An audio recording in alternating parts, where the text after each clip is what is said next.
ሰላም ጤና ይስጥልኝ እንደምን አምሽታችኋል የተከበራችሁ ተመልካቾቻችን ሳምንታዊ የመገናኛ ብዙሃን ዳሰሳ መርሃ ግብራችንን ይዘን ቀርበናል የዛሬ መርሃ ግብር አሰናድተን ወደ እናንተ በማድረሱ በኩል ቀሲስ ልሳነ ጽድቅና ሄኖክ አብረናችሁ ቆይታ እናደርጋለን ካፍታ ቆይታ በኋላ መልሰን እንገናኝ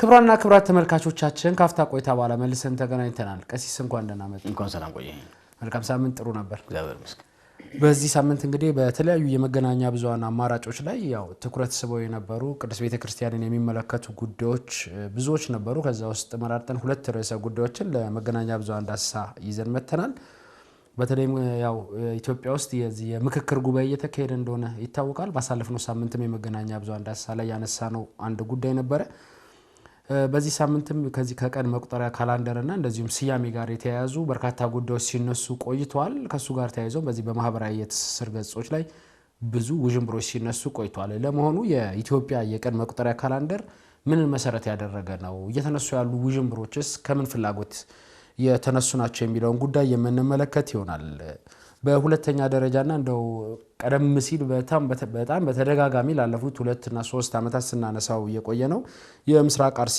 አገረ ስብከት ጉዳይ እንግዲህ በኢሰመጉ 158ኛ ነው ያለው ልዩ ሪፖርት የያዘ መግለጫ አውጥቷል ይሄ መግለጫ እንግዲህ ሪፖርቱ ምንድነው የሚመስለው ከዛ በተጨማሪ ከዚህ በፊት በመንግስት የክልልምና እንደዚሁም የፌደራል የመንግስት አካላት በኩል ሲሰጡ የነበሩ መግለጫዎችና ማብራሪያዎች ጋር ምን አይነት ልዩነቶች ነው ያሉት እውነታው የትኛው ጋር ነው የሚለውን ጉዳይ የምንፈትሽ ይሆናል ቀዳሚው ወደምናደርገው ጉዳይ እንግባለን ቀሲስ ጥሩ ቀደም ሲል በመግቢያ ላይ እንደተጠቀስኩትኝ እንግዲህ ኢትዮጵያ በአሁኑ ሰዓት ያው በርካታ ልዩነቶችን በሚፈጥሩ ርዕሰ ጉዳዮች ላይ በተለያዩ አጀንዳዎች ላይ ውይይቶች እየተደረጉ እንደሆነ ይታወቃል እንግዲህ እነዛ ውይይቶች በተለይም ደግሞ አገሪቷን ወዳልተገባ የሰላም እጦት ወስደዋታል የሚባሉ ጉዳዮች ላይ ነው ውይይቶች እየተደረጉ ያሉት አንዳንድ ጉዳዮች እንግዲህ የሚመጡ ጉዳዮች ደግሞ እኛ ቅዱስ ቤተክርስቲያንን የሚመለከቱ ጉዳዮች ስለሆነ ወደዚህ ሳብ ያደረግን ያነሳናቸው ነው የምንገኘው ማለት ነው እንግዲህ ባሳለፍነው ሳምንት በከፍተኛ ሁኔታ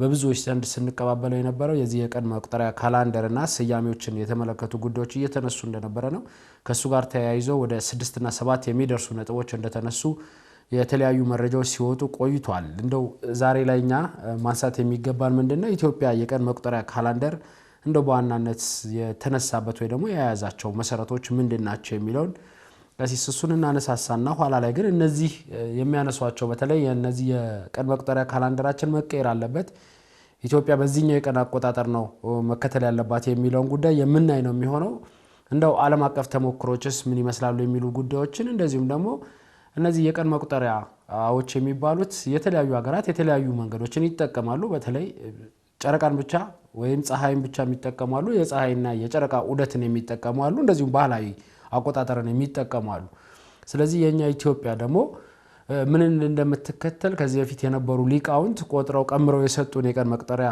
ካላንደራችን አለ ከሱ ጋርም ተያይዞ ደግሞ የቀናትና የወራት ስያሜዎች አሉ ማለት ነው እነዛ የቀናትና የወራት ስያሜዎች እንግዲህ የሳይንስ ምልከታን ጭምር ያካተቱ እንደሆኑ ነው ባለሙያዎች የሚተነትኑት ያው የተፈጥሮ ዑደት ራሱን ጠብቆ የሚመጣ ነገር ስለሆነ ማለት ነው ስለዚህ ቀሲስ እንደው ዋናዋና ምንላቸው መሰረቶች ምንድናቸው እነዚህ ሰዎች እነዚህን ጉዳዮች እንደው ላለፉት ጊዜያቶች እየተንከባለለ መጥቶ ዛሬ ላይ ይነሳ እንጂ ባንድም በሌላ ስንሰማቸው ስናደምጣቸው የቆዩ ጉዳዮች እንደመሆናቸው መጠን ምንድነው ፍላጎታቸው የምን ከሚናገሩት ነገር ወይ ደግሞ እያቀረቡ ካሉት ማስረጃና መረጃ አንፃር ምንድነው ፍላጎታቸው የሚለውን አሁን እየነጠረ እየወጣ ያለ ይመስለኛል እሱን አይተን ኋላ ላይ የኢትዮጵያ ኦርቶዶክስ ተዋሕዶ ቤተክርስቲያን ምን መስራት አለባት እንደዚሁም የሀገሪቷ የታሪክ ተመራማሪዎች ታሪክን ያዙ እነዚህ መነሻዎቹን ጉዳዮችን የሚያውቁ አካላት ምንድነው መስራት መቻል ያለባቸው የሚለውን ጥቁምታ ሰተንና አጠቃላለን ቀሲስ መልካም እንግዲህ ባለፈው ዳሰሳችን ላይ ከነሳናቸው ጉዳዮች መካከል አንዱ የነበረው የዚህ የሀገራዊ ምክክር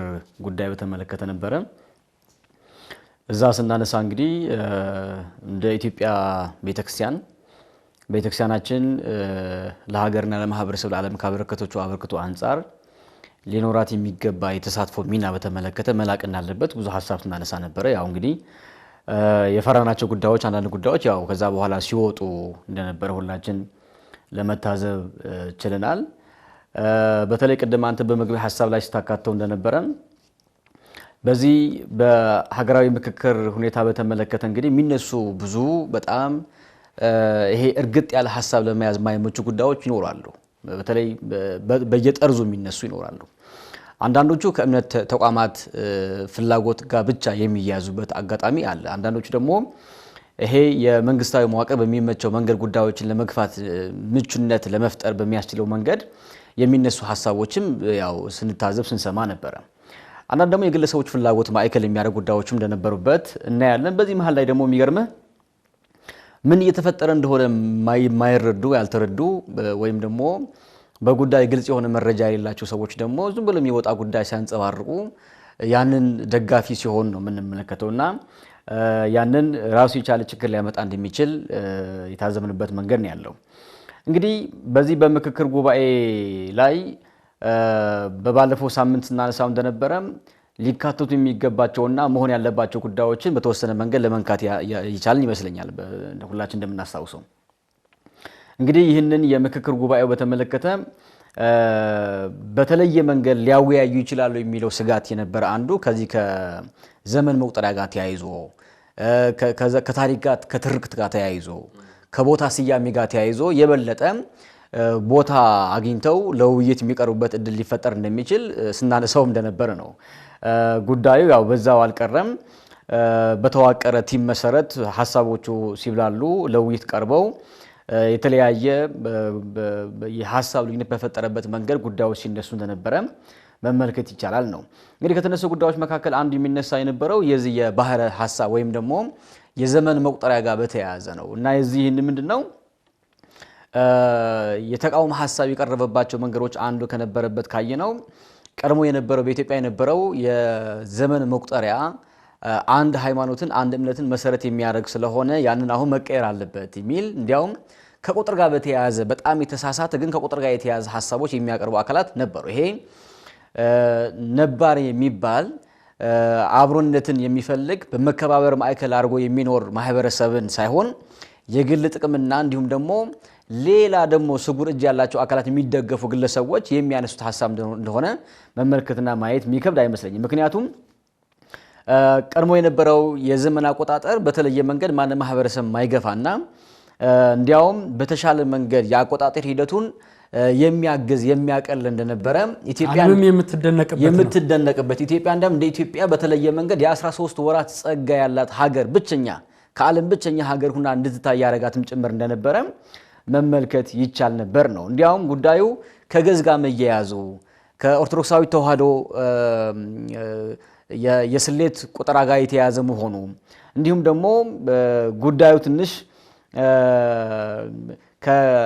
ከተግባራዊ ህይወት ጋር የተያያዘ ከመሆኑ አንፃር ጋር ተያይዞ የሚነሱ ሐሳቦች ነበሩ ነው።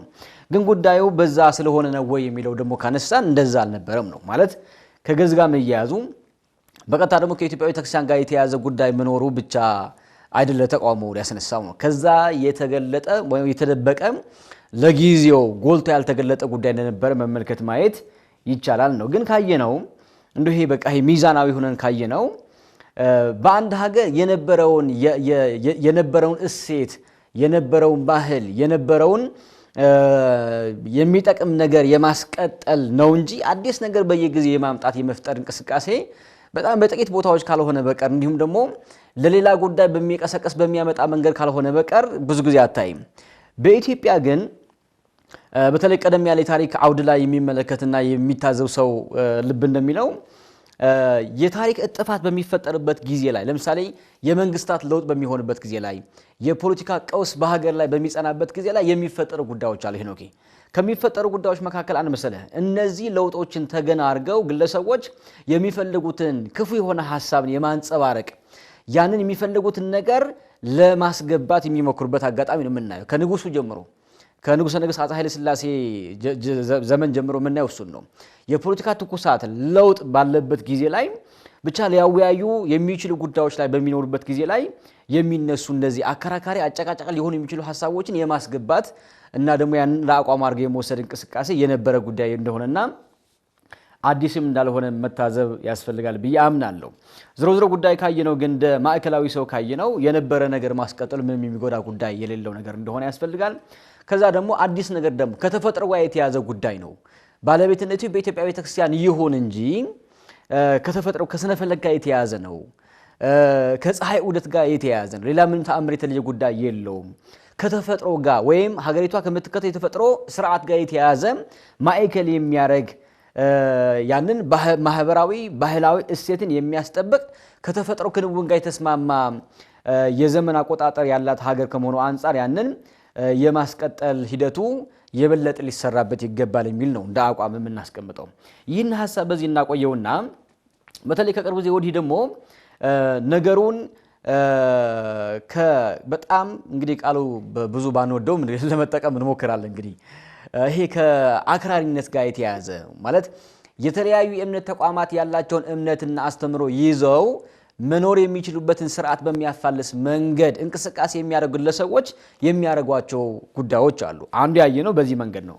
በተለይ የኢትዮጵያ የቀን መቁጠሪያ፣ የወራት ስያሜ፣ የዘመን አቆጣጠር እንዲቀየር በተለየ መንገድ ደግሞ እንዲገለጥ ከዛ ባለፈ ደግሞ ወደ ምዕራቡ ዓለም ወደ ጎርጎሮሳውያን አቆጣጠር እንዲገባ እንዲሁም ደግሞ ወደ ሌላ የእምነት አቆጣጠር ጭምር እንዲገባ የሚያደርግ እንቅስቃሴዎች አሉ። ይሄ እንቅስቃሴ የሚነሳበት ምክንያት ምንድነው የሚለው እኔ ለምንድነው እንደዚህ የሚሆነው የሚለው እኔ ማለት አንዳንድ ጊዜ እኮ ጉዳዮች ተሞክርና ሊያመጣው የሚችል ጉዳይ ወይም ሊያመጣው የሚችል ችግር ጉዳት በተወሰነ መንገድ ሐሳብ ሲቀርብ ተመልክተህ አይተኮ በሚዛናዊነት ምትተው ጉዳይ ይኖራል አይደል? አሁን ያ ሳይሆን ቀርቶ ከጊዜ ወደ ጊዜ ጉዳይ እየተነሳ የሚመጣበት ዓላማ ምንድነው ነው? እነዚህ ሰዎች ይቀየር ይለወጥ እንዲሆንዋል በዚህ መንገድ ይምጣ በዚህ መንገድ የሚለው ሐሳብ እንዲገፉበት የሚያረጋቸው መነሻው ምንድነው ከተባለ ዓላማው ሌላ አይደለም። የነበረው ኢትዮጵያ የምትባለው ሀገር እንደ ሀገር ኢትዮጵያ የምትባለው ሀገር እንደ ሀገር የነበራትን ታሪክ የነበራትን ቋሚ የሆነ ማንነትን ማጥፋት ነው። ሌላ ምንም ዓላማ ከዚህ የተለየ ዓላማ የለውም። በነገር ላይ ይሄ መታሰብ ያለበት ነገር ነው ብዬ አስባለሁኝ። ሁለት ነጥቦች አሉ በአንተ በኩል ቢነሱ ጥሩ ነው ብዬ አምናለሁ። ኦኬ መልካም ቀሲስ፣ ያው ሰፋ ያሉ ጉዳዮችን አንስተዋቸዋል። እንግዲህ ቀደም ባሉ ጊዜያቶች ጀምሮ ከዚህ ከቀን አቆጣጠር ጋርና ስያሜዎች ጋር ተያይዞ ይሄን ብቻ አይደለም ከአካባቢ ከሚጠቀሱ ይሄ ስያሜዎች ጋር ተያይዞም በርካታ ጥያቄዎች የሚያነሱ እንደው የሃይማኖት ተቋማት መሪዎች ሲያኑ እነዚህ በግለሰብ ደረጃ ነው እነዚህ ጉዳዮች ሲያነሱ የነበረው። አሁን ላይ በዚህ በምክክር ጉባኤው ላይ እንዲነሳም ተጽዕኖ ሲፈጥሩ የነበሩ አካላት እነማን እንደሆኑ በግልጽ የሚታወቅ ነውና የነዚህ ሰዎች ፍላጎት ቀደም ሲል እንዳሉት ከየትኛው ሳይንሳዊ ሊሆን ይችላል እንደው መሰረታዊ የሚያነሱት ምክንያት ግን የላቸውም። የዚህ ታሪክ ባለቤት እንዳንሆን ተደርገናል ብቻ ነው የሚሉት። ስለዚህ እኔ ምናልባት የሳይንስ ዕውቀትና የተፈጥሮ ንቁ ምልከታ ያለው አካል ከሆነ በትክክለኛ በጥናት የተደገፈ ነገር ይዞ መጥቶ ነው አቅርቦ ያንን ማስቀየር መቻል ያለበት እንጂ ዝም ብሎ ያ ታሪክ እኔን ስላላካተተኝ የታሪኩ ባለቤት ልሁን ማለት አይችልም። አዲስ ታሪክ መስራት ነው ያለባቸው ብለን የምናስበው የነበረው ማጥፋት አይደለም። ስለዚህ የነበረው ታሪክ ራሱ በስተት የተሰራ ነው ወይ ለአንድ አካል ውግልናው የበዛ ነው ከተባለ በቂ የሆነ ጥናት መደረግ አለበት። ምክንያቱም ለዚህ መነሻ ስላለ አይደለ የሳይንስ ዕውቀት የተፈጥሮ ንቁ ምልከታ የህብረተሰቡን የኑሮ ዘይቤ የተመለከተ ነው ብለን የምናስበው ይሄ የቀን አቆጣጠር ሲወጣ ማለት ነው። ስለዚህ እኔ እንደው የስነ ፈለግ ጉዳይ ሲነሳ ለኢትዮጵያ ኦርቶዶክስ ተዋሕዶ ቤተክርስቲያን ይሰጣል። አዎ ባለቤት ነች፣ ግን እንድንጠቀምባት ግን ለኢትዮጵያን የሰጠችው ጉዳይ ነው ብለን ነው የምናምነው። ስለዚህ እንደዚህ አይነት ጉዳዮችን አብሮ ማየት መቻል ያለበት ይመስለኛል። ከዛ የተፈጥሮ ዑደት ደግሞ ራሱን ችሎ በቂ የሆነ ማስረጃ እኮ ነው አይደል? ሳይንስ ከተፈጥሮ ዑደት ጋር ለምሳሌ ክረምት ሲመጣ ከክረምቱ ከዚህ ከእርሻው ጋር ከምኑ ጋር ተያይዞ ወደ መስከረም ሲመጣ ከማበብ ጋር ተያይዞ ዑደቱ ራሱን ጠብቆ ይዞት የሚመጣ ከተፈጥሮ ጋር የተያያዘ ጉዳይ ነው። ያን ከተፈጥሮ ጋር የተያያዘ ጉዳይ እኛ የተሻለ ተፈጥሮን የምናይበት የህብረተሰቡን አሁን ያለበትን የኑሮ ዘይቤ የምንረዳበት እንደዚሁም ደግሞ በቂ የሆነ የሳይንስ ዕውቀት አለን። ስነ ፈለግ ላይም ሊሆን ይችላል የዚህ የቀን አቆጣጠርን ፀሐይንም ይከተል ጨረቃንም ይከተል ያካል ግን አሁን ከምንከተለው የቀን አቆጣጠር የተለየ የቀን አቆጣጠር ያስፈልጋታል ኢትዮጵያ ሲል ምክንያታዊ ሳይንሳዊ እንደዚሁም ደግሞ አሁን ያለነውን የኢትዮጵያን ያኗኗር ዘይቤ የተከተለ ጥናት ይዞ መቅረብ አለበት ነው አይደል? ዝም ብሎ በእንትን ብቻ በይስሙላ እንዲሁንልን እንዲደረግልን ስለተባለ መሆን የለበትም የሚል አቋም ነው ያለኝ እኔ እንደግልም። ምናልባት እንግዲህ እንደዚህ አይነት ጉዳዮች ሲነሱ ቀሲስ ለኢትዮጵያ ኦርቶዶክስ ተዋሕዶ ቤተክርስቲያን የቀን መቁጠሪያ መነሻ ወይም ስያሜዎች መነሻ የሆኑ ጉዳዮች ሃይማኖታዊ እንደሆኑ ይነሳሉ። ሃይማኖታዊ የሆኑ ጉዳዮች አሉ፣ ይሄ ምንም ጥያቄ የለው። እነዛ ጉዳዮች እንዳሉ ግን ቀደም ሲል እርሶም ሲያነሱት እንደነበረ የስነ ፈለግ የተፈጥሮ ዑደት ራሱን ችሎ የራሱ ያመጣው ነገር አለ ነው በተደጋጋሚ ስናነሳ የቆየ ነው ማለት። ስለዚህ እነዚህ ይሄን የሚያነሱ ግለሰቦች ሌሎች ጉዳዮች አላቸው ማለት ነው ከጀርባ። ምክንያቱም ለዚህ በቂ የሆነ ጥናት ቀርቦ ያ ጥናት ራሱ የኢትዮጵያ ኦርቶዶክስ ተዋሕዶ ቤተክርስቲያንን ራሱ የሚያሳምን መሆን መቻል አለበት ብለን ነው የምናምነው። ምክንያቱም ለአብሮነት ነው የምንሰራው፣ አግልሎናል ብለው የሚያስቡ ከሆነ በዚህ ምክንያት አግልላችሁናል፣ በዚህ ምክንያት የኢትዮጵያ ኦርቶዶክስ ተዋሕዶ ቤተክርስቲያን በሀገሪቷ የቀን አቆጣጠር ስያሜ ላይ ያደረገችው ነገር የሌሎቹን ቤተ እምነቶች እንትን እየገፋ ነው። ገፊም አይደለም አይደለ ማለት እነዚህ ነገሮች ሲሰሩ የኢትዮጵያ ኦርቶዶክስ ተዋሕዶ ቤተክርስቲያን በታሪክ በኢትዮጵያ ታሪክ ውስጥ ጉልህ ሚና አላት። ይሄ እዚህ ጉልህ ሚና ውስጥ በአንድም በሌላኛ እንዳንሳተፍ ተደርገናል። ስለዚህ መሳተፍ አለብን ነው እኮ እያሉ ያሉት። ሌሎች ነገሮች የሉም ወይ? የጋራ የሚያደርጉን ጉዳዮች የሉም ወይ? እሱን ራሳቸው መጠየቅ ያለበት ጉዳይ ነው ብለን ነው የምናስበው። ቀደም ሲል እርሱ አንስተዋቸዋል። በተለይ ይሄ የታሪክና ማንነትን ማጥፋት በቃ ዋነኛና መሰረታዊ ጉዳያቸው ነው ብለን ነው የምናስበው። እኔ ሌላኛው ጉዳይ ቀሲስ ይሄ ማህበራዊ መስተጓጎልና አለመረጋጋት እንዲፈጠር የሚፈልጉ ይመስለኛል እነዚህ ግለሰቦች። ኢትዮጵያ አሁን በተለይ ይሄ የምክክር ጉባኤ እየተካሄደ ያለው አሁን ኢትዮጵያ እያጋጫት ያለው የቀን አቆጣጠሯ ነው፣ ካላንደሯ ነው፣ ወይንም የቀናትና የወራት ስያሜ ነው? እሱ ነው ለብዙዎች ህይወት መጥፋት ምክንያት እየሆነ ያለው? የመልክዓ ምድር አቀማመጣችን ነው ምክንያት እየሆነ ያለው? ስለዚህ መጀመሪያ በመሰረታዊነት ኢትዮጵያውያንን እርስ በርስ እያጋጨን ያለ ጉዳይን አንጥሮ መውጣት የዚህ ጉባኤ ተቀዳሚ ጉዳይ ነው ብለን ምናምነው። ምክንያቱም በሰላም እጦት ኢትዮጵያ እየተናጋች ነው የሚል ጉዳይ ይመስለኛል። ይሄ የምክክር ጉባኤ እንዲካሄድ ዋነኛና መሰረታዊ የሆኑ ነገሮች እንደ ምክንያት ሆነው የመጡት ማለት ነው። የምክክር ጉባኤ ላይ የሚነሱ ኢትዮጵያን የሚጠቅሙ በርካታ አጀንዳዎች እንዳሉ እናምናለን። ያም ስለሆነ ነገ ከዚህ ከምክክር ጉባኤ መጠናቀቅ በኋላ ኢትዮጵያ ብዙ ህመማን የሚያክሙ ጉዳዮች ይወጣሉ ብለን ነው የምናምነው። እኔ ምናልባት ቀሲስ የሚጨምሩት ነገር ካለ ጨምረው እነዚህ የተሳሳቱ ትርክቶችን እንግዲህ ለመመከት ቤተክርስቲያንና የታሪክ ተመራማሪዎች ምሁራን ሊወስዷቸው የሚገቡ እርምጃዎች ይኖራሉ፣ ስራዎች ይኖራሉ። እነዛ ስራዎች ባለመሰራታቸው ይመስለኛል አሁን ላይ ታሪክ አዋቂና የታሪክ ባለቤት የሆኑ አካላት ቁጭ ባሉበት ያንን ታሪክ ከቁንጽል ከሆነ የንባብ ዕውቀት ጋር ተያይዞ ከዚህ መጽሐፍ ከዚህ ንባቤ ይሄን አግኝቻለሁ የሚሉ ወጣቶች ናቸው ይሄንን ትርክት እየፈጠሩ ያሉትና ምናልባት የታሪክ ተመራማሪዎች በተለይ ደግሞ አንጋፋ የሆኑ በኢትዮጵያ የምናጋቸው በርካታ ምሁራን የሚገኙ እንደመሆናቸው መጠን እነዛ ሰዎች ወደፊት መምጣት ያለባቸው ይመስለኛል። እንዳልኩትኝ ትልቁ ዓላማው የጉባኤው ከመከፋፈል ወጥተን ወደ አንድነት፣ ከሰላም ማጣትና ካለመረጋጋት ወጥተን ወደ ሰላም መንገድ የምናመራበት እስከሆነ ድረስ ለተጨማሪ መከፋፈልና ለተጨማሪ ልዩነት የሚዳርጉ ርዕሰ ጉዳዮች አጀንዳ መሆን አለባቸው ብለን አናምንም። ምክንያቱም የግጭት ምክንያቶች ስላልሆኑ ማለት ነው። ለግጭት ምክንያቶች የሆኑን የዘረኝነት ጉዳይ ትልቁንና ሰፊው አጀንዳ ሆኖ ከዛ ማንነት ውስጥ ወጥተን ኢትዮጵያን እንደ ኢትዮጵያን የምንኖርበትና የአብሮነትና የመቻቻል እሴት አለን የምንልባት ሀገራችንን መገንባት ነው ያለብን። ከዚህ እንግዲህ የምክክር ጉባኤ የሚጠበቀው ያ ስለሆነ ማለት ነው። ነገር ግን ይሄን የምክክር ጉባኤ እንዳይሆን የሚያደርጉ ወይ ደግሞ እንደዚህ አይነት ተመሳሳይ አጀንዳዎችን የሚሰጡ አካላት ጀርባቸው መመርመር አለባቸው። ልዩ ተልዕኮ ይዘው ከመጡም መጠየቅ ያለባቸው ይመስለኛል። እነዚህ ሰዎች በሳይንሳዊ ዕውቀት የምንሞግትበት ብዙ ማስረጃና መረጃ እንዳለን እናምናለን። እነዚህ ምሁራን በተለይ ደግሞ አስትሮኖሚ ላይ የተሰማሩ የቤተ ክርስቲያን ልጆችም ጉዳዩን ወደፊት ይዘው መውጣት አለባቸው ብዬ ነው የማምነው። ቀሲስ የተወሰኑ ጉዳዮችን ያንሱና ሌሎች ምን መሰራት አለባቸው የሚለውን ጠቁመን ወደ ቀጣይ አጀንዳችን እንግባ። መልካም። እንግዲህ ያው ይሄ በዚህ በናሽናል ዲያሎግ ላይ የተነሱ ሀሳቦች እንደማሳያ ነው አንዱ የዘመን አቆጣጠር ያነሳ ነው እንጂ ሌሎች ለውይይት የቀረቡ የሀሳብ ልዩነት የተፈጠረባቸው ብዙ ጉዳዮች እንዳሉ ይታወቃል። ግን እንደማሳያ አንዱ ብናነሳው የሚሻል ስለሆነ ነው በዚህ መንገድ ያመጣ ነው። ቅድም አንተም ስታነሳው እንደነበረ በተለይ እንደ ሀገር በሀገር ላይ የቀረን ነገር አንድ ነገር ነው ብዬ ነው ማስበው። አሁን ከጠየቀኝ ነው አሁን ማምነው እንደዛ ነው። ከዘር ጋር በተያዘ ጉዳይ ዋጋ የከፈልንበት ነው። አሁን ዋጋ እየከፈልንበት ያለ ጉዳይ ነው። ያ ብቻ አይደለም። ፖለቲካ በተመለከተም ሞስ እንግዲህ 67 ዓመታችን ሙሉ ደም ሲያፋስ የነበረ ጉዳይ ነው። አሁንም ያልቆመ ጉዳይ እየቀጠለ ያለ ነገር ነው። እንደው በኢትዮጵያ ያልተደረገና ያልሆነ ጉዳይ የለም። እንደው እንደ ሀገር ካየው ይሄ መጠፋፋቱ፣ መበላላቱ፣ ቀደም መፋሰሱ ምንም የቀረም ጉዳይ የለም። እንዲያውም አማኝ ማህበረሰብ ባለበት ሀገር ላይ ሁሉ ጥፋት ምንድነው የሚል ጥያቄ ሌሎች እስኪጠይቁ ድረስ ማለት ነው ያልተፈጠረ ጉዳይ የለም። ግን ያ ሁሉ ነገር የልዩነት ሰንኮፍ ሁሉ በሚታይበት ልክ ሲታይ እንደው እንደ ሀገር ራሱ የመጣንበት መንገድ እንዲቀጥል የሆነው ከነጉለቱ እንዲቀጥል የሆነበት ምክንያት አንድ ነገር አለ። ከሃይማኖት ጋር ከእምነት ጋር የተያዘ ጉዳይ ነው።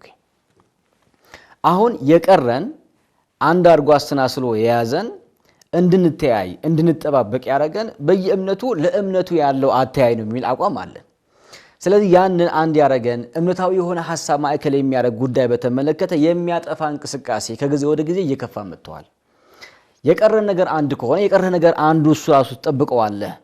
እሱ እየጠበቅ የሚጎልብህ ነገር ደግሞ ትሰራለህ እንጂ ያን የቀረ ነገር በሚያጠፋ መንገድ ሌላ ጉዳይ መጨመር በጣም አደገኛ ያደርገዋል እና ይሄ የሚያስፈራ ነገር አለው። በግልጽ እንግዲህ ለሚዲያ ስለማይመች አናገርም እንጂ በጣም አደገኛ የሆነ የሚያስፈራ ነገር አለው። ስለዚህ ያንን መንቃት ያለበት አካል ቢነቃ ማየት ያለበት አካል ቢያይ ጥሩ ነው ብለን እናስባለን። እንግዲህ ከዚህ ከጥላቻ ጋር የተያዘ እንዲሁም ደግሞ መኖር ያለብኝ እኔ ነኝ ወይ መኖር ያለብን እኛ ነን ከኛ ውጭ መኖር የለበትም የሚል እንቅስቃሴ ያራምድ የነበሩ አካላት ከዚህ አንፃር ያንን የተጠቂነት መንፈስ የነበራቸው የተጠቂነት መንፈስን መሰረት አድርገው የሚያደርጓቸው ጉዳዮች አሉ። ይሄ ለምሳሌ ነው ከቅድም አንተ ያነሳው ነው መቼም ቢሆን ያልሰራው ነገር ካለ ያን መስራት የሚጠበቅብህ አንተ የተሰራው ነገር ዝም ብሎ ማፍረስ ይሄ በጣም አደገኛ ልክ ያልሆነ እንደ ሀገር በነገር ላይ መንግስታት በተቀያየሩ ቁጥር የነበረ ነገር ነው የሚፈርሰው። የነበረው ነገር ከማስቀጠል ይልቅ አዲስ ነገር በየጊዜው ማምጣት ነው ተቆም ማዕከል የሚያደርጉት። ልክ እንደዚህ በአንዳንድ ተቋማት ደጋፊዎችም የሚታይ ተከታዮችም የሚታይ ችግር እሱ ይመስለኛል። እኔ አሁን አዲስ ነገር በየጊዜው ማምጣት መፈብረክ ብቻ ላይ ቤዝ ማድረግ ልክ አይደለም። እሱ የነበረህን ነገር ጠንካራ ነገር ታስቀጥላለህ፣ የሚጎል ነገር ካለ ደግሞ ትገነባለህ። ሌላ በጣም የሚገርመው ነገር እንዲያውም በታሪክ ባለሙያዎች የሚነሳ ሐሳብ አለ ሄኖኬ ማንንም ቢሆን ይኸው የሌላ ታሪክ የሚቃወም የሚተች የሚነቅፍ ሰው የራሱ ታሪክ የሌለው አካል ነው ይባላል ብዙ ጊዜ። እና እኔ የራስን ታሪክ ላይ መስራት የራስን ታሪክ ላይ መመልከት ጊዜ ወስዶ ያን ማጠናከር አይሻልም ወይ? የነበረው ነገር እንደው በተለያየ መንገድ እሴቱን እንዳይቀጥል ከማወክና ከመረበሽ ይልቅ የሚል ሐሳብ እንደው ቢታይ ጥሩ ነው ብዬ አስባለሁ። ከዛ ውጭ ግን ትልቁ ነገር ያለው በተለይ ከፖለቲካ ጋር ከርዕዮተ ዓለም ውገና ጋር ተያይዞ የሚነሳ ሐሳብ ስለሆነ የኢትዮጵያ ኦርቶዶክስ ተዋሕዶ ቤተክርስቲያን ላይ ያላቸው ጥላቻ በጣም ብዙ ግለሰቦች አሉ። በጣም ሌላ አካል ሊያሳትፍ በማይችል መንገድ በጣም ጽንፍ የረገጠ ይሄ ወልታ ረገጥ የሚባል ጉዳይ የለም። ልክ እነዛ በቃ ጥግ የሆነ ወደ ማዕከላዊነት መጥቶ ሊያወያይ ይሄ የማይችል ሐሳብ ልትካፈልበት የማይችለው ጉዳይ የሚሆንበት አጋጣሚ ነው የነበረው። ያንን ደግሞ ከጥላቻ የሚነሳ እንደሆነ ነው የምናየው። ዞሮ ዞሮ የሚቃወም አካል ሊቃወም ይችላል፣ የሚጠላ አካል ሊጠላ ይችላል። ወደ መፍትሄ የሚሄድ ግን አስፈላጊ ነው ብለናል። ብዙ ጊዜ በሚዲያ በዚህ በዳሰሳ የምናቀርባቸው ጉዳዮች እንደ ሐሳብ ብቻ እንዲነሱ አይደለም ሄኖኬ ከሐሳብነትን ባለፈ በተወሰነ መንገድ መስራት የሚቻልበት አቅጣጫም ጭምር እንዲኖር ለመጠቆም ጭምር እንዲመች ነው። ይሄ ለአማኙ ማህበረሰብ የጋራ ግንዛቤ ከመፍጠር ያለፈ እንዲሁም ደግሞ ስለ ጉዳይ ያለው መረጃ ወጥነት ከመፍጠር ባለፈ እንደው ስራ የሚሰራበት የሚነሳ ጉዳይ ስራ ቢሰራ ብለን የምናስበው ጉዳይ ስለሆነ የሚመለከተው አካልም ጊዜ ወስዶ ቢያስብበት ጥሩ ነው ብለን እናስባለን። ለማጠቃለል ያህል በተለይ የኢትዮጵያ ቀን መቁጠሪያ ጋር ተያይዞ በተለይ ከወራት ስያሜ ከዘመን አቆጣጠር ጋር እሴት ጋር ተያይዞ አሁን የተፈጠረው ክፍተት ለመድፈን የበለጠ ጠንካራ ለማድረግ አስፈላጊ የሚባል ቀድሞ ከነበረው እንደ ተቋም እንደ ኢትዮጵያዊ ቤተክርስቲያን ተቋም ሳይንሳዊና ታሪካዊ ጥናቶችን ማድረግ ምንም አማራጭ የሌለው ጉዳይ ነው። ሰው የበለጠ ጉዳይ እንዲረዳው ቀለል ባለ መንገድ እንዲረዳው እንዲገባው ከራሱ ጋር እንዲያዋህደው መስራት ላይ ፎከስ ብናደርግ ውጤቱ የበለጠ ጥሩ የሚሆን ይመስለኛል። ሌላ ግን በተለይ ያለን ነገር የመሸጥ እንግዲህ ቋንቋው ብዙ አንወደውም። ያው ከማርኬቲንግ ጋር የተያዘ መሆኑ ብቻ ሳይሆን ትንሽ ሌላ ነገርም አለው። ግን ይሄ ያለህን ነገር ከመሸጥ ጋር ወይም ከማስተዋወቅ ጋር ከመስጠት ጋር የተያዘኛ ጋር ችግር አለብን ብዬ ነው የማስበው። በጣም ትልቁ ክፍተታችን እንዲያውም እሱ ነው ብዬ አስባለሁ። ማለት ምንም ታሪክ የሌላቸው ሀገራት ያላቸው ትንሽዬ አለችን የሚሏት ጉዳይ ብዙ አድርገው አስፍተው የማሳየት የማጉላትና የመሸጥ ልምምድ አላቸው እነሱ አይደል? ኢትዮጵያ ግን እንግዲህ አስብ በጣም ብዙ የሆኑ ታሪኮች ብዙ የሆኑ እሴቶች ያላት ነገር ግን አጉልታ የምታሳይበት እድል በጣም ጠባብ ነው ብለን የምናስበው። ስለዚህ ይሄ እንደ ሀገር ቢሰራበት እንደ ሀገር እንኳን ባይሰራ ግን እንደ ቤተክርስቲያን ግን ያለን ነገር በየጊዜው ማስተዋወቅ በተለይ በዚህ በዘመናዊ መገናኛ ብዙሃንና በዲጂታል መድረኮች ላይ የበለጠ ማስተዋወቅ የበለጠ ማስረዳት የበለጠ ጉዳይ መንገር ያስፈልጋል ብለን እናስባለን። ሌላ ግን በስርዓተ ትምህርት ላይ የሚካተትበት መንገድ የማይፈጠርበት ምንም ነገር ስለማይኖር እዛ ላይ የበለጠ ውይይት ማድረግ ለቀጣይ ጊዜ በስራ እንዳለብን አስባለሁ።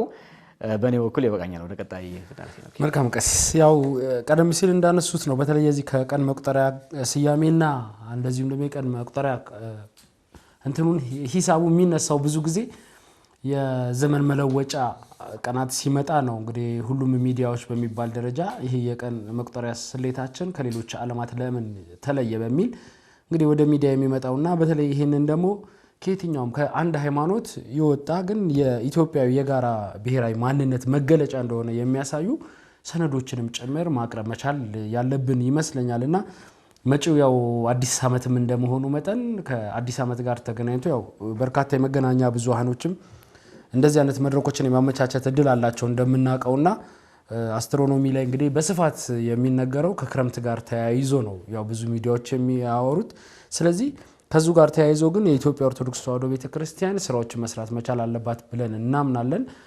በሚቀጥሉት ጊዜ ላይ የፓናል ውይይቶችም ጭምር መካሄድ መቻል አለባቸው። እንደዚህ አይነት ማለት የታሪክ ግንባታ ላይ ጉልህ ሚና አለኝ ትላለች የኢትዮጵያ ኦርቶዶክስ ተዋሕዶ ቤተክርስቲያን። አንዳንድ ጉዳዮች ግን ነጥሎ አውጥቶ የግንዛቤ ማስጨበጫ ስራዎች መሰራት ያለባቸው ጉዳዮች ያሉ ይመስለኛል። ከሰሞኑን የዚህ የቀን መቁጠሪያ ጉዳይ ብቻም ሳይሆን ከክርስትና መጣጥ ጋርም ተያይዞ የተለያዩ ጉዳዮች ይነሳሉ።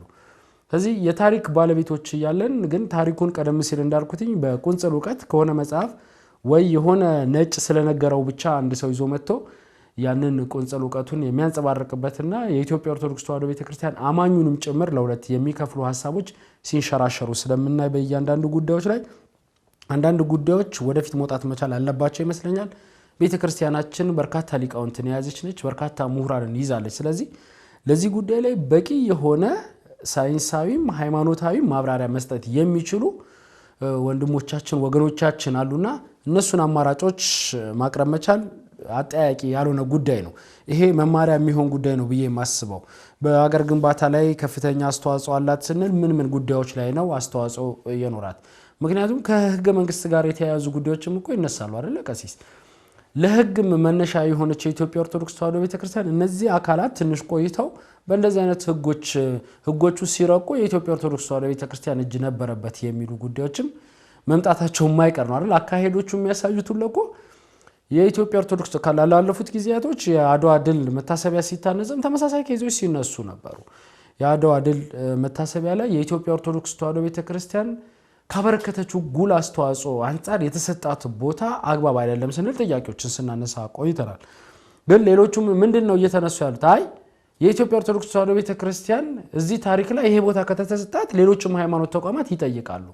ሌሎቹ የሃይማኖት ተቋማት እዛ ታሪክ ላይ የጋራ የሆኑ አስተዋጽኦ ካላቸው ማንም የሚከለክል የለም። ለነሱም የሚመጥናቸው ታሪክ መቀመጥ መቻል አለበት፣ እኛም የሚመጥነን ታሪክ መቀመጥ መቻል አለበት ነው። ስለዚህ ትላንትና በተሰራ በሀገር ግንባታ ውስጥ የኢትዮጵያ ኦርቶዶክስ ተዋሕዶ ቤተክርስቲያን የታሪክ አሻራ ነበራትና ያንን አሻራ አጥፍተን አዲስ አሻራ መመዝገብ አለብን መባል የለበትም። ምናልባት በዛ ሰዓት የተሰራ ታሪክ ያልተመዘገበ ታሪክ ካለ ሰየው ያንን ታሪክ ማስመዝገብ መቻል ነው ያለብን ብዬ የማስበው። ያኔ ነው ወደ መቻቻልና ወደ መከባበር የሚያመጣል።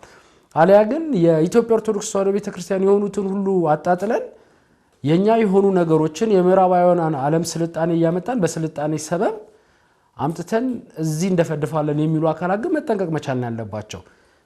እንደው ሳይንሱን የሚይዘው ራሱ ቢመጡ የሚሞግቱ አካላት እኮ አሏት የኢትዮጵያ ኦርቶዶክስ ተዋሕዶ ቤተክርስቲያንና እኔ በዝምታ የምናልፋቸው ጉዳዮች ራሱ ዋጋ ያስከፈሉ ይመጣሉ ብለን ነው የምናምነው። እንግዲህ ይሄ ውይይት አልተጠናቀቀም። ሌሎችም የኢትዮጵያ ኦርቶዶክስ ተዋሕዶ ቤተክርስቲያን የሚመለከቱ ጉዳዮች ነገ ከነገ ወዲያ እንደሚወጡ ጥርጥር የለንም። ይህን ጥያቄ እያነሱ ያሉ አካላት ከዚህ በፊት በነበሩ የሃይማኖት ተቋማት በፓርላማም ጭምር ገብተው እንዲወያዩ በተደረገበት አጋጣሚ ሲያነሷቸው የነበሩ እያንዳንዱ ነገሮች አሉ። ቀናት አከባበር ብቻ አይደለም፣ ይሄ ወራሂ ባህሎችንም ስናከብር ከሱ ጋር ተያይዞ በሚታዩ ካለባበስ ጋር ከምን ጋር ተያይዞ ያሉ ጉዳዮች ላይም የተቃርኖ ድምጽ ሲያሰሙ የነበሩ አካላቶች ናቸው ዛሬ ላይ ገብተው ወደ ቀን መቁጠሪያ ጭምር የገቡትና እነዚህን አካላት እንግዲህ ማወያየት ተጨማሪ የእውቀታቸው እንዲሰፋ ነው ካገኙት ቁንጽል እውቀት በተጨማሪ ሳይንሱ ምንድነው የሚለው የኢትዮጵያ ማህበረሰብ ምን ያክል ያገናዘበ ነው የሚለውን ጉዳይ ማስረዳት ይጠበቃልና እኔ ከነሱ ጋርም ተጨማሪ ሰፋ ያለ ውይይት እንደ ውይይት የሚፈልጉና በእውቀት ሞግተው በእውቀት ጉዳዮችን ደርዝ ማስያዝ የሚችሉ አካላት ከሆኑ ሁሌም ቤታችን ክፍት እንደሆነ እናምናለንና ለዚህ ዝግጁ የሆኑ ምሁራን ወደፊት በመውጣት ጉዳዮችን መቃወም መቻል አለባቸው ብዬ ነው የማምነው። እንዳጠቃላይ እንግዲህ የዚህ የምክክር ጉባኤው ላይ እየተካሄዱ ያሉ አጀንዳዎችን በቅርበት የኢትዮጵያ ኦርቶዶክስ ተዋሕዶ ቤተክርስቲያን ተወካዮች እየተከታተሉ ነው። መከታተል ብቻ አይደለም እየመጡ ግን ከቤተክርስቲያናችን የበላይ አካላት ጋር ውይይት በማድረግ አጀንዳዎቹ መጠንከር ያለባቸው እንዲጠነክሩ እንደገና ደግሞ ድጋሚ መታየት ያለባቸው አጀንዳዎችም ከመጽደቃቸው በፊት እንዲታዩ ማድረግ መቻል እንዳለባቸው እናምናለን። ያንን ያደርጋሉ ብለንም እንግዲህ ተስፋ እናደርጋለን። ወደ ቀጣይ አጀንዳ እንግባለን። ቀሲስ መልካም እንግዲህ ያው ቀጣይ አጀንዳችን እንደሚታወቀው ቀደም ሲሉ ባሉ ጊዜያቶች ውስጥ የምስራቅ አርሲ ሀገረ ስብከት ጉዳይን በተደጋጋሚ ስናነሳ ቆይተናል። በምስራቅ አርሲ ሀገረ ስብከት ላይ ተደጋጋሚ ጥቃቶች እየተፈጸሙ ነው። የኢትዮጵያ ኦርቶዶክስ ተዋሕዶ ቤተክርስቲያን እየተጠቃች ነው ስንል ድምጽ አሰምተናል። እንግዲህ የሚመለከታቸው የመንግስት የጸጥታ ዘርፍ ኃላፊዎች ከክልል እስከ ፌደራል ያሉ የመንግስት አካላት ይህንን ድርጊት እንግዲህ የሆነውን ምክንያቱን ሲያስረዱን ቆይቷል። እነሱም በተለያየ ሪፖርት በተለያዩ መግለጫዎች ሲያወጡ ቆይቷል ማለት ነው።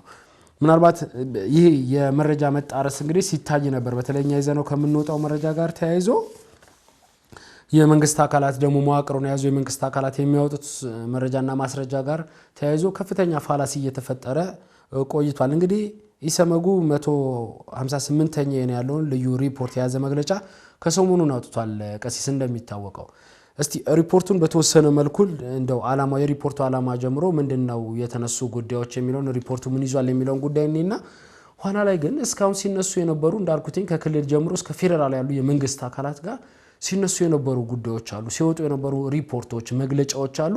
የማህበረ ቅዱሳን ሚዲያ አገልግሎት ተቋምም መረጃዎችና ማስረጃዎችን ከአካባቢው በመሰብሰብ በተለያየ ጊዜ መርሃግብሮችን እያዘጋጀ ለተመልካቾች ሲያቀርብ ቆይቷል። እነዛ እንግዲህ መረጃና ማስረጃዎችን ያስደገፉ መርሃግብሮችን ወደ ተመልካቾች ስናደርስ ከመንግስት አካላት የሚወጡ ማስረጃዎችና መረጃዎች ከኛ ጋር በጣም የተቃረኑ ነበሩ። በተለይ የቁጥር ጉዳይና በተለይ ግድያው ኦርቶዶክስ ተኮር ነው የሚል ጉዳዮችን በተደጋጋሚ ስናነሳ ቆይተናል።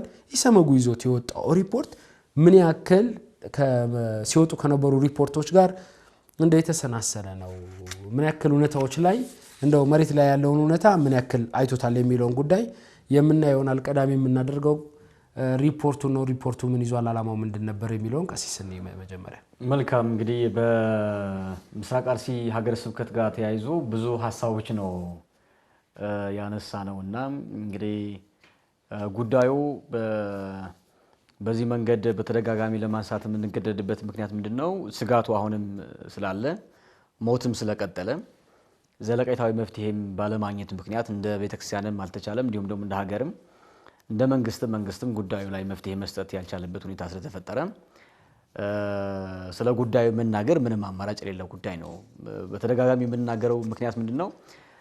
ሁለት ነገሮች ነው፣ ሶስት ነገሮች ነው። አንደኛ እዛ አካባቢ ያለው በአካል ማንደርስለት ማናግዘው ግን ቢያንስ ድምጽ ምን ሆነለት ማህበረሰብ አለ፣ እዛ ውስጥ አለ። ከክርስትና አንፃር ካየ ነው አካላችን ነው፣ የኛ እህት ወንድሞች ናቸው፣ እዛ እናቶች አባቶች ናቸው እዛ ያሉትና ስለዚህ ለአካላችን ወይም ደግሞ በክርስቶስ አንድ አካል በክርስቶስ ባለችው ቤተክርስቲያን ያሉ የኛ ልዩ ልዩ ብልቶች ስለሆኑ ለነሱ ድምጽ መሆን ነው የመጀመሪያ። ሁለተኛ ደግሞ ከዚህ ከጥቃት ጋር ከሞት ጋር ከስደት ጋር የተያዙ ጉዳዮችን አለመናገር ራሱ ኃጢአትም ነው ወንጀልም ነው። ደግሞ እንደገና ያንን ደግሞ ደፍሮ የሚፈጽሙ አካል ጋር መተባበርም ስለሚሆን ቢያንስ በጉዳይ ያለን ተቃውሞ ጭምር ለማሰማት ነው። ከዚህ ጋር ተያይዞ ወጥነት ያለው መረጃም ጭምር ለመስጠት እንዲመች ነው ብዙ ጊዜ ተደጋጋሚ የምናቀርበውና ይህንን ግምት ውስጥ ማስገባት እንዲቻል ነው። ዝሮ አንተ የሆንከውን ነገር አንተ ካልተናገርክ ሌላ አካል በሚፈልገው መንገድ ነው የሚናገረው። እንግዲህ አንተ ቅድም አንተ ስታነሳው የነበረው እሱን ነው ማለት አንተ እየሞትክ እያለ አይደል እህት ወንድሞቻችን እየተገደሉ እየተሞቱ እየተሰደዱ የት እንደገቡ የት እንዳሉ የማይታወቅበት መንገድ እውነቱ ያሆኑ እያለ ያንን ባለመናገራችን ማስተጋባት ባለመቻላችን ምክንያት ሌላ አካል እየተናገረብን ያለው ነገር ምንድነው የሚለው ጉዳይ ምን ሰማው መናየው ጉዳይ ስለሆነ ያ እንዳይሆን ከማሰብ አንፃር ነው። ጥሩ በመግቢያ ላይ ቅድም እንግዲህ አንተ ስታነሳው የነበረ ነው። በዚህ በ158ኛ ልዩ መግለጫ ኢሰመጉ 38 ገጽ ነው እንደዛ አካባቢ ያለው ሪፖርት በቋንቋዎችን በእንግሊዘኛና በኦሮምኛ ጭምር ነው በሶስት ቋንቋዎችን አካቶ ያወጣው ነው እንግዲህ የተመለከተ ነው። ይሄ እንግዲህ ከ2014 ግንቦት 24 ጀምሮ እስከ 2018 ድረስ ያለው መሰረት የሚያደርግ ነው ማለት ሪፖርት ምንድነው በ9 ወረዳዎች ከ450 በላይ ሰዎች እንደሞቱና እንዲሁም ደግሞ በሌላ መንገድ ደግሞ የት ቦታ እንደገቡ የማይታወቁ ደግሞ እንዲሁም ሰዎችም ጭምር እንዳሉ የቀረበበት መንገድ አለ ነው። እንግዲህ ይሄ የሰመጉ የሪፖርቱ ዓላማ አድርጎ ያቀረበበት 3 ነጥቦች አሉ። ሄኖክ የመጀመሪያ ምንድነው በምስራቅ አርሲ ከ2014 እስከ 18 ዓመተ ምህረት ባለው የተፈጸሙ የሰብአዊ መብት ጥሰቶች መመዝገብ ነው። አንዱ ወጥነት ባለው መንገድ መመዝገብ ነው የሚል እንግዲህ ዓላማ ያስቀምጠው። ከዛ ባለፈ ደግሞ ተጎጂዎች ፍትህና ካሳ እንዲያገኙ መጠየቅ የሚል ነው። ሶስተኛ የጥቃቱ ፈጻሚዎች በህግ እንዲጠየቁ ማሳሰብ ነው ወይ ምክንያት መሆን የሚል ነው። ሌላ ግን ከዚህ ጋር ተያይዞ የሚቀርበው ምንድነው ተፈናቃዮች ከሞት የተረፉ የተፈናቀሉ አሉ እነሱ ወደ በደህና ወይም በሚፈልገው ደረጃ ወደ መኖሪያቸው ወደ አካባቢያቸው እንዲመለሱ ዘላቂ ሰላም ጭምር አካባቢ ላይ እንዲሰፍን ጥሪ ማቅረብ ነው።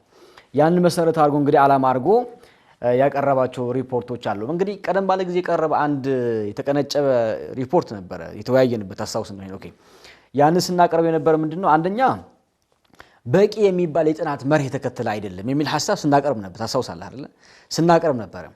አሁን ግን ያንን ሊያርም ሊያስተካክል በሚችል በጣም አጥጋቢ በሚባል መንገድ በሆነው ልክ ባይሆንም ግን በሚቀራረብ መንገድ በጣም ጥሩ በሚባል የተደራጀ ሁኔታ ነው እንግዲህ ሰመጉ በእነዚህ ወረዳዎች ላይ ምን ያህል ሰው እንደሞተና ምን ያህል ሰው ደግሞ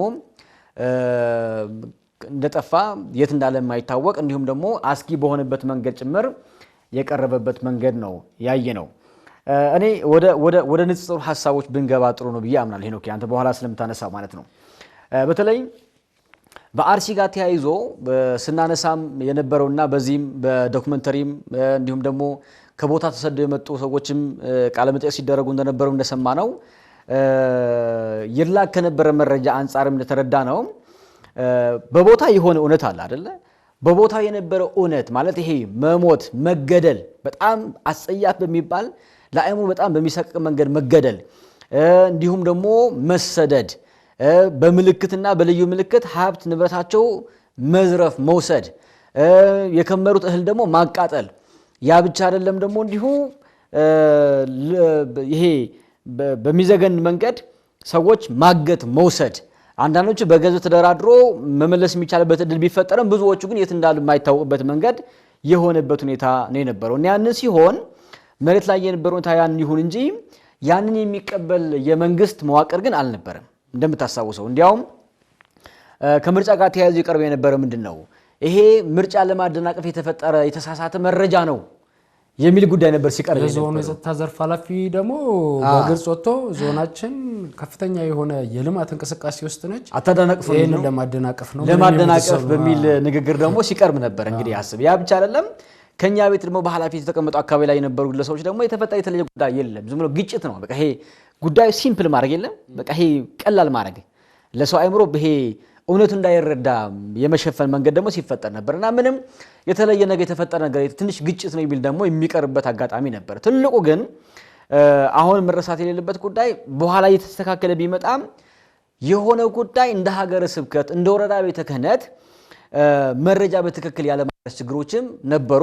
ያ አሁንም እስከ ዘለቄታው የሚቀረው ነገር አለ ብለን የምናስበው እንግዲህ ያንን በቦታው የነበረው መሞት፣ መሰደድ እንዲሁም ደግሞ ሀብት ንብረት መዘረፍ፣ ሌሎችም ጉዳዮች ከተመለከትክ እውነቱ ያሁኑ እያለ በመንግስታዊ መዋቅር ደረጃ ግን የሚካድበት አቅጣጫ ነበረ። አሁን በመንግስት በኩል ይቀርብ የነበረ ማብራሪያና በቦታ የነበረ መንገድ በጣም ሲለያይ ሲጋጭ፣ አንዳንድ ሰው እንዲያውም በጣም የተጋነነ ጉዳይ የተናገርን አድርጎ ሲያቀርብ ነበር። ኢሰመጉ አሁን ያንን ነው ያወጣው። መንግስት ቀድሞ ያቀረባቸው የነበሩ ማብራሪያ ለምሳሌ የጉዳቱ ስፋት ጋር ተያይዞ ከሟቾች ቁጥር ጋር ተያይዞ መንግስት ያቀረበበት የነበረ ግልጽነትና ኢሰመጉ ያቀረበው በጣም የተገናኘ አይደለም። በጣም ሰማይና ምድር ነው።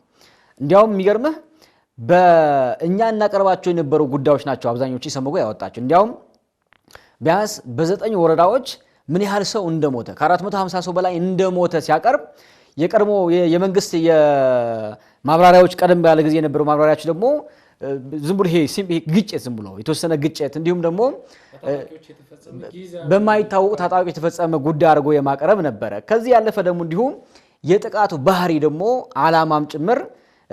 ኢላማም ጭምር ያንን ልዩነትም ነበር ብዬ አስባለሁ። በመንግስት በኩል ይቀርብ የነበር ጉዳይ ይሄ በመንግስታዊ መዋቅር በዞኑም ጨምሮ ማለት ነው ይቀርብ የነበር ምንድነው ታጣቂዎች ናቸው ግን በጣም ጽንፈኛ ናቸው የሚል እነማን እንደሆኑ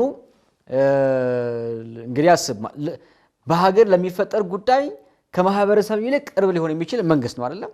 ያንን የሚጠበቅበት አካል ጉዳዩ ነው የተወው በጊዜው። ስለዚህ ኢሰመጉ ያንን ሊያርን በሚችል መንገድ ነው ያመጣው። ማለት ያንን በማን መንገድ በምን ያህል የጥቃት ባህሪ እንደተፈጸመ ያቀረባቸው መረጃዎች አሉ። እንዲያውም የተፈጸሙ ጥቃቶች በዓላማ አይደለ ይሄ ሆም ተብሎ ጊዜ ተወስዶበት ታቅሎ የተፈጸመ ጉዳይ እንደሆነ ተደርጓል። እኛ በተደጋጋሚ የምንለው ነው። እንዲያውም እዛ ላይ ኦርቶዶክሳዊነትን ማጥፋት በሚል መርህ መሰረት የሚያደርግ እንቅስቃሴ አብያተ ክርስቲያናትን ማቃጠል፣ ካህናትን በመለየት መግደል፣ ምእመናን ስልታዊ በሆነ መንገድ ቀድሞ ምልክት በማድረግና እንዲሁም ደግሞ በመለየት ያንን ስልታዊ በሆነ መንገድ የመግደል የማስታረድና የማገት እንቅስቃሴዎች እንደነበረበት የቀረበበት ሁኔታ አለ። ሌላ እንግዲህ የመንግስት የጸጥታ ኃይሎች ዝግጁነት እና የአቅም ማነስ ጉዳይ በመንግስት በኩል ይቀርብ የነበረና በኢሰመጉ የቀረበው መንገድ መግለጫ በጣም የተለያየ ነው። ለምሳሌ አሁን ካየኸው መንግስት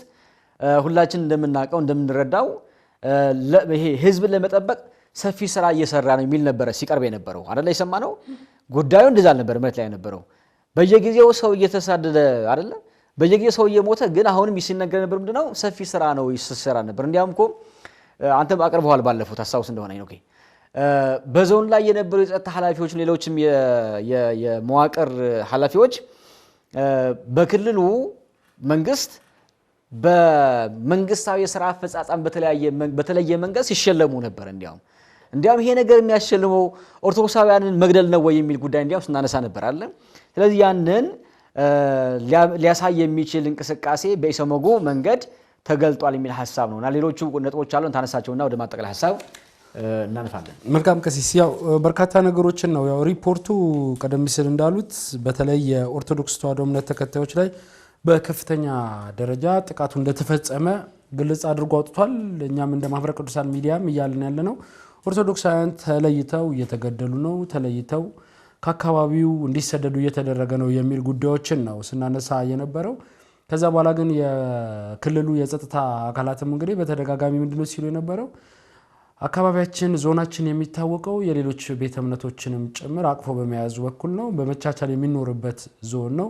እሱን የስም ለማጠልሸት አንዳንድ ሚዲያዎች ሁሉ የሚሰሩት ስራ ነው በሚል የኛንም ስም ሲያነሱ ጭምር ነበርና እንግዲህ ያው ጊዜ ደረሰና ኢሰመጉ ያወጣው ሪፖርት ደግሞ ያው ለሪፖርት እሱ የተጠቀማቸው ምንጮች የሚላቸው አሉ። የጥቃቱ ሰለባ የሆኑ ቤተሰቦች ራሱ እንግዲህ የመንግስት አካላትም ጭምር እንዲሰጥ መረጃ እንዲሰጥ ተጠይቆ ነበር። ያው ሪፖርት ለመስጠት ግን መዘግየት ነው የታየባቸው። የአይን ምስክሮችን ጭምር እንግዲህ ከቤተ ክህነትም እንደዚሁም ጥቃት ከደረሰባቸው አብያተ ክርስቲያናት ውስጥ ተሰብስበው ከነበሩ የቤተ ክርስቲያን አገልጋዮችም ጭምር መረጃዎችን ሰብስቦ ነው ያወጣውና ምናልባት ሲወጡ የነበሩ መረጃዎች እንዳሉት እንግዲህ ከፍተኛ የሆኑ ምላሾች ሲሰጣቸው ነበር። በጊዜው ፖለቲካዊ ሽፋንም ሲሰጣቸው ነበር። በአንድ በኩልም የታጠቁ አካላት ናቸው ይሄንን ጥቃት እያደረሱ ያሉት ሲል የታጠቁ አካላትም ደግሞ የወጡ እኛ ፈጽሞ እዚህ ድርጊት ውስጥ የለንበትም የሚል ድምጾችም ሲያሰሙ ቆይቷል። ዝብግርግር ያለ ነገር ነበር ላለፉት 4 እና 5 ዓመታት እንግዲህ ምስራቅ አርሲ ላይ ስንመለከት የነበረው ጉዳይ ያለፉት 4 ዓመት ውስጥ ምን ተከናወነ ምስራቅ አርሲ ላይ ስንል ግን ይሄ ሪፖርት በግልጽ ይዞት የመጣው ነገር አለ ማለት ነው። ምናልባት ከሱ ጋር ተያይዞ እንግዲህ በምክር ቤት ደረጃ ጥያቄዎች ሲነሱ ነበር ከምስራቅ አርሲ ጋር ተያይዞ ማለት ነው። በቅርቡ እንኳን በቁጥር ደረጃ የተሰጡ ማብራሪያዎች በጣም ብዙዎቻችን ጥያቄ ጠየቅንበትና ምንድነው ምስራቅ አርሲ ሩቅ ሆኖ ነው ወይ የመንግስት አካላት በትክክለኛ እጁ አለበት ወይ እዛ ውስጥ ማለት ስራዎችን ይሰራሉ ማዋቀሩ ካለ በእኛ እንደ ማህበረሰብ ይሄንን ጥቃት በቁጥር በስም በማስረጃና በመረጃ ይሄን ያክል እጃችን ከገባ መንግስት እንዴት ነው ይሄ ቁጥሩ እጁ ሊገባ ያልቻለው የሚል ጥያቄዎችን ስናነሳ ቆይተናል። እንግዲህ ሪፖርቱም የሚያሳየው ያ ነው ማለት ነው። ቀደም ሲል እርሶ እንዳሉት የሚወጡ ቀድሞ ሲወጡ የነበሩ መግለጫዎችና ሪፖርቶች በጣም እጅግ የተለያዩ እንደሆኑ ነው ከሪፖርቱ ጋር የተመለከትነው። እንግዲህ በርካቶቹን ሲያነሷቸው ቆይቷል። የገንዘብ ጉዳይና ይሄ እገታዎችንም የሚነሱበት ጉዳዮች ነበሩ። ቀሲስ ሲያወጡ ኦርቶዶክሳውያን እየተለዩ እንግዲህ ከየቦታው በማሳደድ እያገቷቸው ነው። አግቷቸውም ደግሞ በሚሊዮን ደረጃ እየጠየቁ ነው ስንል ሪፖርት ስናወጣ ቆይተናል። እኛም የተጠየቁ አካላትም ጭምር ከፍለው የወጡትንም ስላገኘን ማለት ነው። በጊዜው መረጃዎችን ስናወጣ ነበር።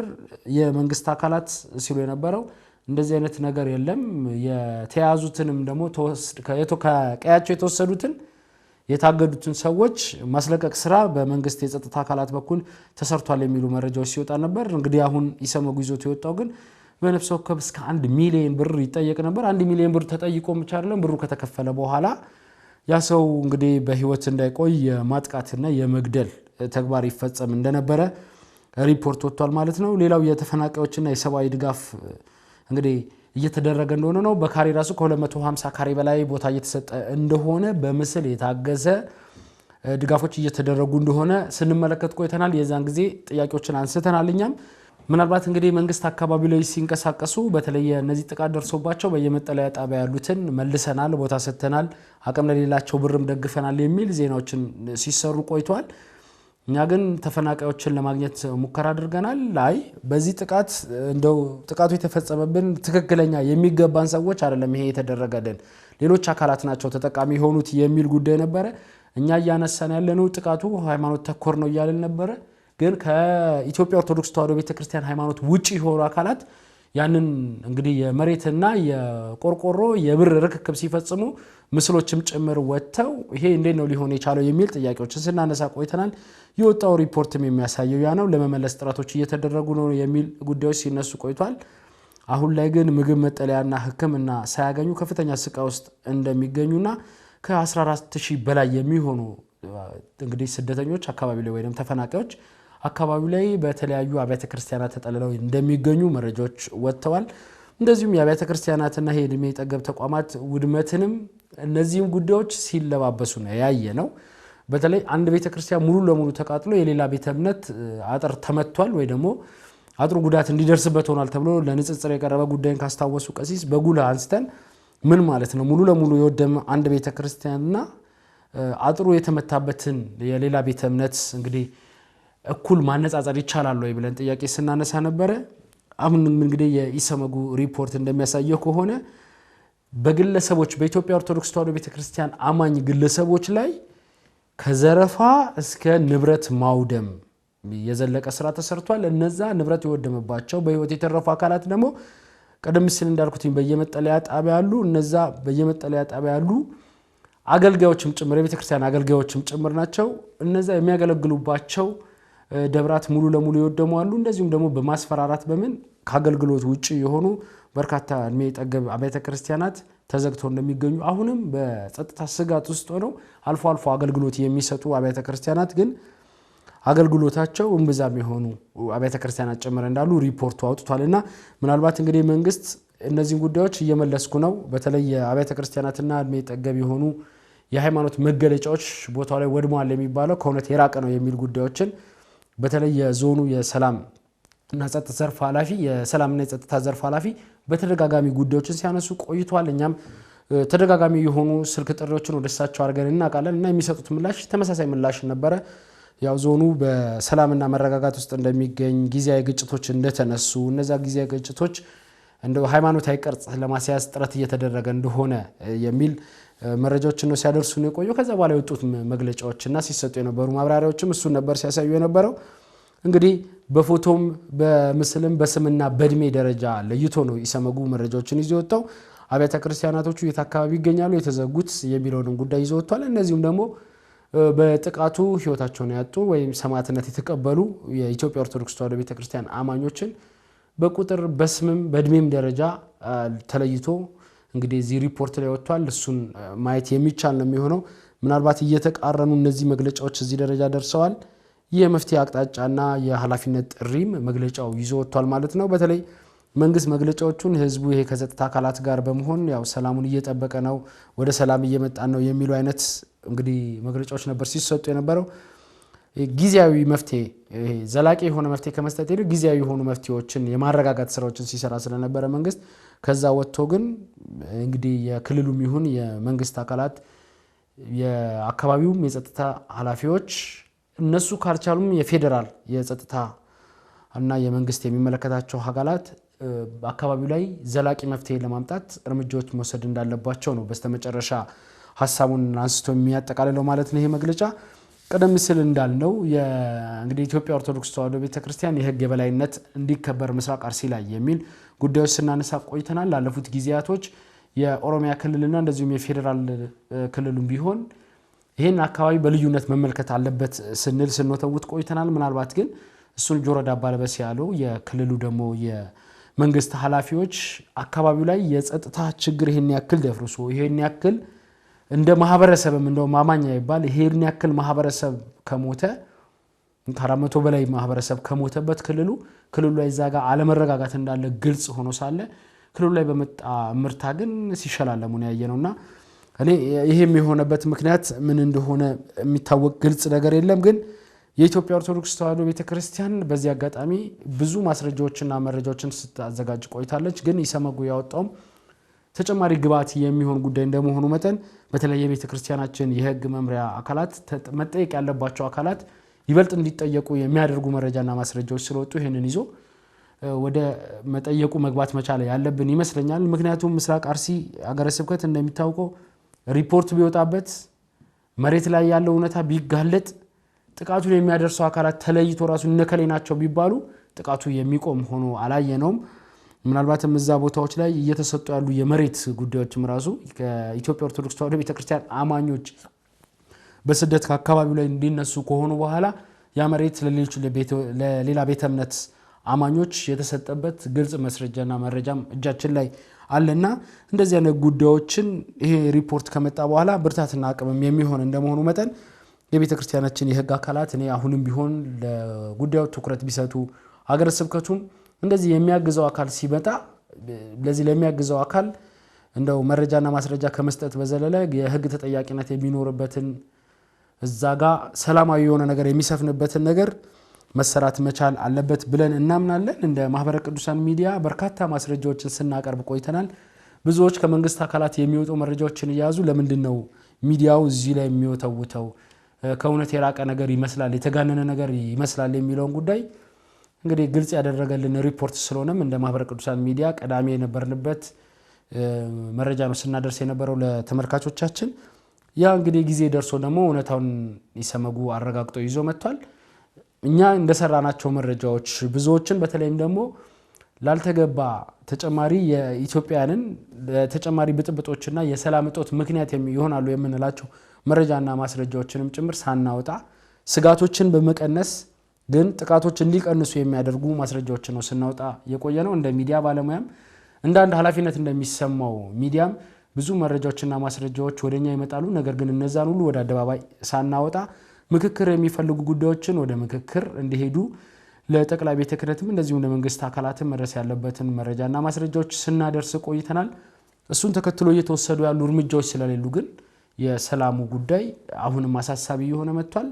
የቤተ ክርስቲያናችን ሐዋርያዊ አገልግሎት በአካባቢው ላይ እንዲቋረጥ በሰፊው እየተሰራ ነው። ብዙ ቦታዎች ላይ ተቋርጧል ማለት ይቻላልና እሱ ላይ አሁንም እኔ በትኩረት ቤተክርስቲያኗ እንድታየው ስንል ነው ጥያቄ የምናነሳው ወይም ደግሞ የልጅነት እንግዲህ ጥያቄ ነው የምናነሳው እንደሚታወቁ ወይም ደግሞ አካባቢው ላይ ያለው የጸጥታ ዘርፍ ኃላፊዎችን ቀረብ ብሎ መመካከርና ማነጋገር መሰረታዊ የሆኑ ነገሮች ላይ ብቻ እርምጃ እንዲወሰዱ ማድረግ ተገቢ ነው አገልግሎቱም እንዲቀጥል ማለት ነው ምክንያቱም ነገ ቤተክርስቲያን እዛ ቦታ ላይ ትኖራለች ማለት ስለማይቻል በእኔ በኩል ያለኝን ጨርሻለሁ ቀሲስ የሚያነሱት የሚጨምሩ ነገር ካለ ይጨምሩና እናጠቃልላለን ይወጋናል መልካም ክብራና ክብራት ተመልካቾቻችን ለዛሬ ስትከታተሉት የነበረው የመገናኛ ብዙሃን ዳሰሳ መርሃ ግብራችን የተመለከታችሁትን ይመስል ነበር የዛሬን መርሃ ግብር አሰናድተን እናንተ ማድረሱ በኩል ቀሲስ ልሳነ ጽድቅና እኔ ሄኖክ አብረናችሁ ቆይታ አድርገናል ሳምንት በሌሎች ርዕሰ ጉዳዮች ተመልሰን እንመጣለን እስከዛው ድረስ የማህበረ ቅዱሳን ሚዲያ መርሃ ግብሮችን እንድትከታተሉ እንጋብዛለን ሰላም እግዚአብሔር ከሁላችን ጋር ይሁን